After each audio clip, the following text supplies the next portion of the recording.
আমরা ধর্মনিষ্ঠ এবং ধর্মপ্রিয় জীব, তাই আমরা মানুষ।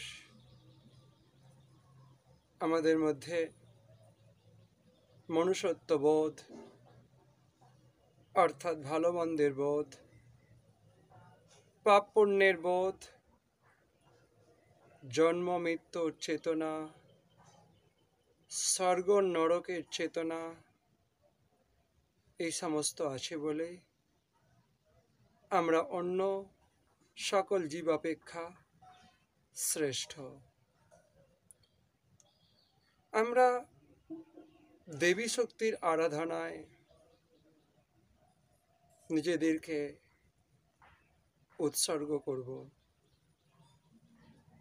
এই দেবী অর্থাৎ শক্তির আরাধনা।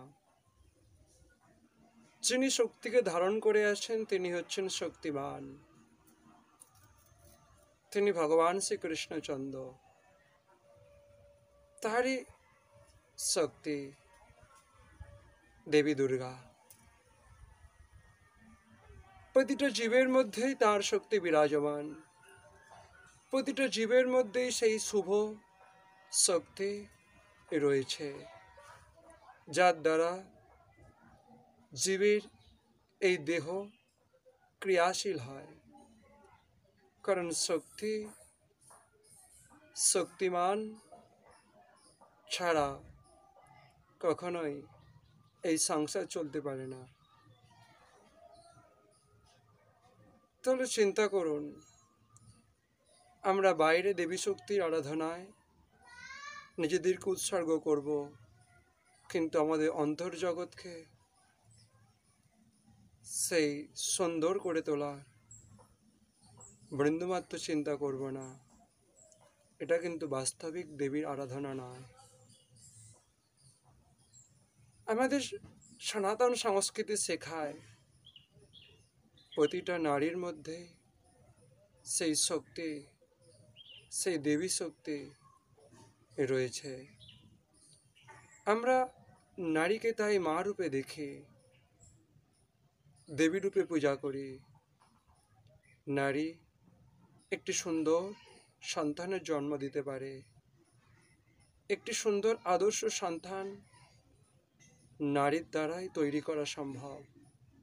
তাই নারীর স্থান সনাতন সংস্কৃতিতে সবার উপরে, পিতার স্থানও সেখানে নেই, তারও উপরে নারীর স্থান।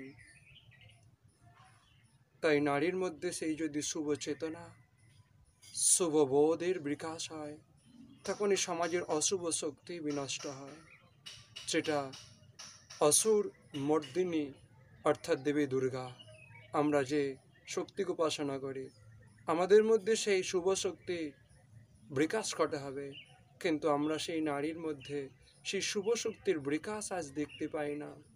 আজ নারীদের অর্থাৎ মেয়েরূপী মায়েদের মধ্যে এমনই আবিলতা এসে পৌঁছে গেছে, তারা নাচা গানা খানা পিনার মধ্যেই জীবনের মহামূল্যবান আয়ুকে নষ্ট করছে। তাদের জীবনের অন্য কোনো উদ্দেশ্য, অন্য কোনো মানে আর তারা খুঁজে পাচ্ছে না। একটি চারা গাছকে যেইভাবে রক্ষা করতে হয় ছোটবেলা থেকে, তবেই সেই চারা গাছটা আগামী দিনে ফলবন্ত হয়ে ওঠে, ফল প্রদান করে। ঠিক তেমনই একটি শিশুকালে যদি আমরা সঠিকভাবে পরিচর্যা করতে পারি, একটি শিশু আগামী দিনে একটি আদর্শ নাগরিক হয়ে ওঠে, সমাজের অগ্রগতি রথকে এগিয়ে নিয়ে যেতে পারবে। কিন্তু আজ শিশুকালে যদি আমরা তাদেরকে হাতে ফোন, ঘরের টিভি এইসব ধরিয়ে দিই,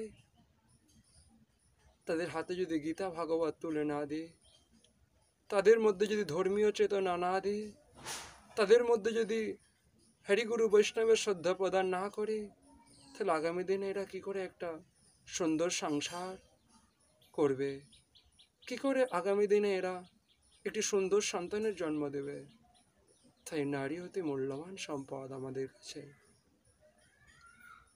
সেই নারী শক্তি জাগরণের জন্য আমাদের গীতা ভাগবতের রাস্তায় তাদের তুলতে হবে, তাদের ধর্মের রাস্তায় তুলতে হবে, তাদের বোঝাতে হবে যে জীবন শুধুমাত্র মনোনির্ভর নয়, মন যা চাইছে তাই করলাম, ইহা জীবনে হানিকারক, ইহা শান্তিময় সুখময় জীবন প্রদান করতে পারে না। শান্তি ও সুখ প্রদান করতে পারে একমাত্র ধর্ম, সেখানে স্বস্বার্থ অর্থাৎ নিজের স্বার্থই যেখানে বড় হয়ে দাঁড়ায়, যেখানে সমাজের বৃহত্তর স্বার্থকে উপেক্ষা করি, সেটা একটা মনুষ্য জীবন হতে পারে না, একটা পশুর জীবন, যেখানে এক টুকরো মাংস নিয়ে পশুরা একে অপরের সঙ্গে লড়াই করতে করতে প্রাণ বিসর্জন দিয়ে দেয়, সেটা পশুর স্বভাব পায়। কিন্তু আমরা মানুষ, আমরা একজন অন্যজনকে ধর্মের রাস্তায় তুলে আনবো, একজন অন্যজনকে অন্ধকার থেকে আলোর রাস্তায় তুলে আনবো, একজন অন্যজনকে তাকে আনন্দের রাস্তায় তুলে আনবো, শান্তির রাস্তায় তুলে আনবো। এটাই আমাদের মানবিকতা। এর জন্যই অন্য সকল জীব অপেক্ষা মনুষ্য শ্রেষ্ঠ জীব।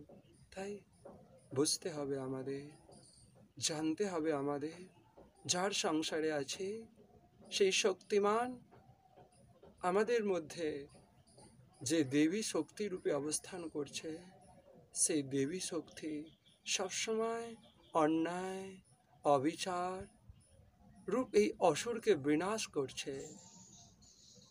আমরা সেই শক্তিকে সুপ্ত অবস্থায় সমাজে দেখতে পাচ্ছি। সমাজে সেই শক্তির জাগরণ আজ খুবই প্রয়োজন হয়ে দাঁড়িয়েছে। যদি আমরা আজও উপেক্ষা করি আমাদের ভেতরে সেই অন্তর্নিহিত দেবী শক্তিকে, তাহলে আমরা কদাপি একটি সুন্দর জীবনের অধিকারী হতে পারবো না। আজ কোথায় সেই অর্ধনারীশ্বর ভাব, কোথায় সেই পাতিব্রত্য, কোথায় সেই আদর্শ সংসার, যেখানে দিন শুরু হয় আধুনিক মনোরঞ্জনমূলক গান দিয়ে, রাত্রি শেষ হয় যেখানে অশ্লীল নানা প্রকার নৃত্য দর্শন করে, অশ্লীল চিত্র দর্শন করে সারাদিন কেবলমাত্র অর্থের পিছনেই ধাবিত হয়েছি। একটিবার বৈষ্ণবের চরণে গিয়ে বসা হয়নি, একটিবার ভগবানের কাছে গিয়ে নিজের কর্মের দর্শন হয়নি। ভুল হলো কি ঠিক হলো, একটিবার নিজের কর্মগুলোকে পর্যালোচনা করিনি সারাদিনের শেষে, একটিবার গীতা ভাগবতে শ্লোক এই কণ্ঠে আবৃত্তি করিনি। তাহলে বন্ধু, কী করে আমরা একটি সুন্দর রাষ্ট্রের আশা করতে পারি? কী করে আমরা একটি নির্মল রাষ্ট্রের আশা করতে পারি? যদি রাষ্ট্র সুন্দর হয়, যদি সমাজকে সুন্দর করতে হয়, তাহলে আগে নিজের জীবনকে সুন্দর করো। সমাজ ভিক্ষা চায় না, সমাজ নিজের অধিকার চায়। আমরা আজ ভিক্ষা দিতে প্রস্তুত, অপরের অধিকারকে লুট করে লক্ষ লক্ষ টাকা লুট করে 100 টাকা ভিক্ষা দেওয়াটাকে ভিক্ষা দেওয়া বলে না। নিজের সীমার মধ্যে থাকুন, অপরকেও তার সীমার মধ্যে আসতে দিন। এটাই হচ্ছে ধর্মের মূল তাৎপর্য। ধর্ম আর কিছুই নয়, নিজের অধিকারটাকে বুঝে নেওয়া, অন্যের অধিকারটাকে ভোগ করতে দেওয়া। অপরের অধিকার লুট করলাম, 100 টাকা সামনে থেকে এসে দান করলাম, একে দান বলা যায়? হ্যারি বল, কাউকে দান করার প্রয়োজন নেই, কেউ দান নিতে চায় না। আমরা তাদের দান নেবার জন্য তাদের অধিকারকে লুট করে তাদেরকে রাস্তায় দাঁড় করিয়ে দিচ্ছে, তাদেরকে নিঃস্ব করে দিচ্ছে, তাদেরকে বেকার করে দিচ্ছে। মানুষকে তার অধিকার ভোগ করতে দাও, এটাই নারী শক্তির মূল জাগরণ হওয়া উচিত।